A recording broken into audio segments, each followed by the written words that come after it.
Hi there, I'm Alan Matthews from Classical Guitar Shed, and in this video here we are going to be talking about how to play ties and syncopations musically so that they send your music forward in beautiful and energetic and vital ways and make everything that you play sound that much more exciting and better. If you enjoy this, please subscribe to this channel and let's get in. So to begin with, let's just make sure that we've got our terminology so that we're talking about the same things. What is a tie and what is a syncopation? So first off, a tied note is a note like this one right here that continues on. So it's tied, it's got a little slur mark tied to the same note, and that means that we keep holding it instead of replaying it. This is a tie, right? So to begin with, that's a tie. Now a syncopation is whenever a note comes in on an offbeat. And so an example of this would be the soar 60-16, which was that same thing. And so then all these melody notes here come in on the offbeats. So these are syncopations. And. So any note that comes in not on the big square beat is known as a syncopation.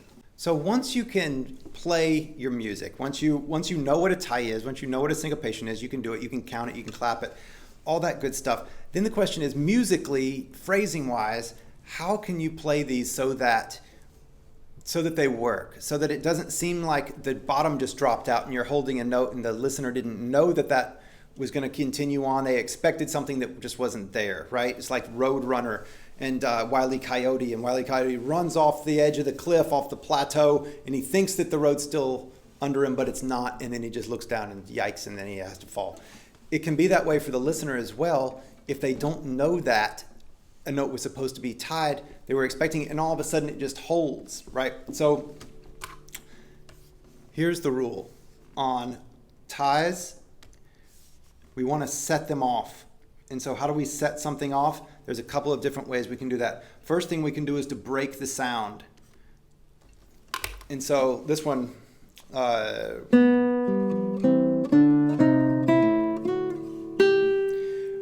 break the sound. So break, actually stop the note before it and then play it. And by setting that apart, it will launch it forward in space. So you can actually just kind of do, just prep that note. Just prep the note that you're going to play.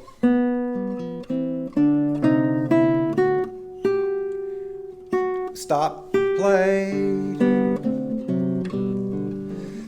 So that's one way, is to set it apart by stopping the note, stopping the previous note before playing the new note. Another way of doing it, of setting it apart, is to accent it.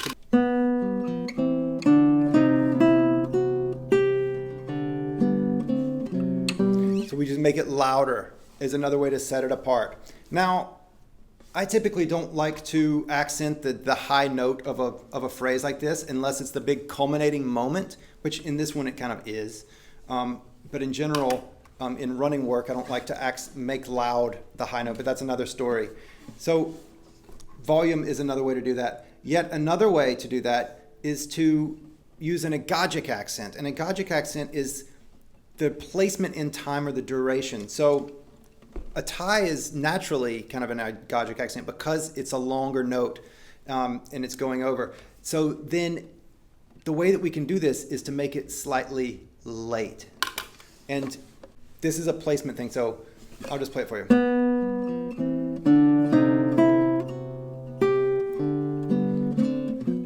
So then it was just slightly late.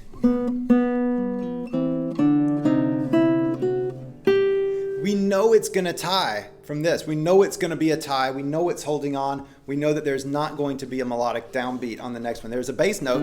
We want to make sure that if we make this late, we want to keep the underlying rhythm of the bass and everything else absolutely steady, or else we've just like dismantled, we've just interrupted the rhythmic flow of the piece, and we don't want to do that. We just want to just the melody note or just the note that we're working with, so we don't interrupt the pulse of the piece. And so then we can combine those as well. We can stop the note and then play and make the note late. And And it really says, I am a tied note. Whenever we hear that, it really says, boom, it's a continuation of the note. We can also add all three.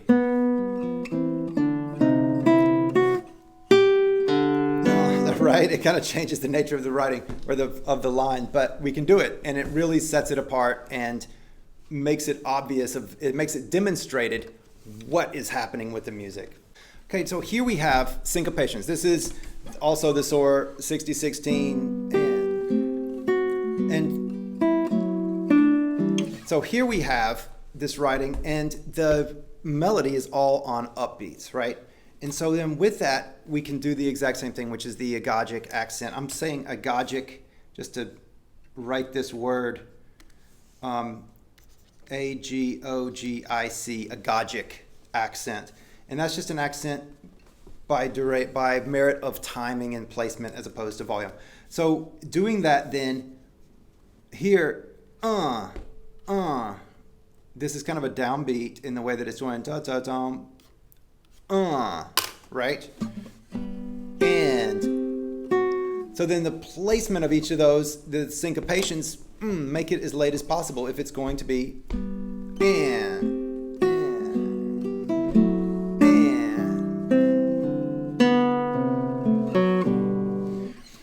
So then that's a way that we can make it obvious that this is what's going on. Otherwise, it might seem like it would go 1, 2, 3, 4.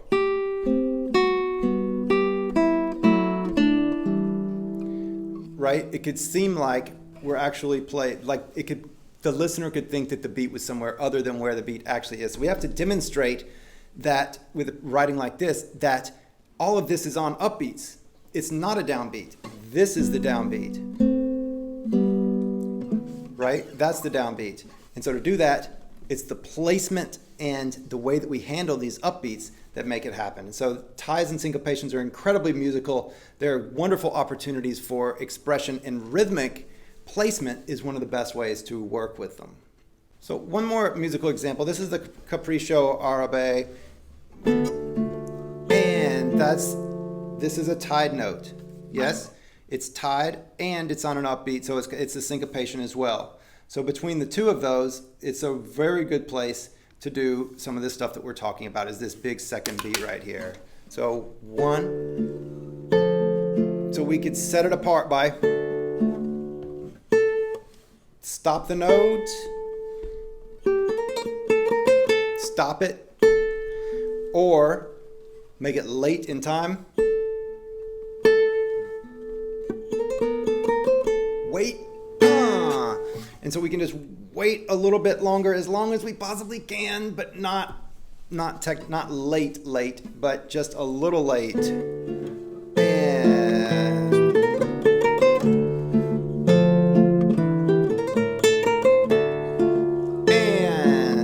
because we want it to sound like this, dump, boom. We want it to launch forward, and that's what a tie or a syncopation can do, is create that motion of the music. And so to do that, we can stop the note before it. We can set it apart in some way, meaning we accent it by making it louder. We stop the note before it, so we separate it in the texture of the piece. So we put a space before it as far as stopping the previous note, or we can make it late as using an agogic accent. Any of those three will typically work great for a tie or a syncopation. To set it apart and demonstrate the rhythm to the listener. All right.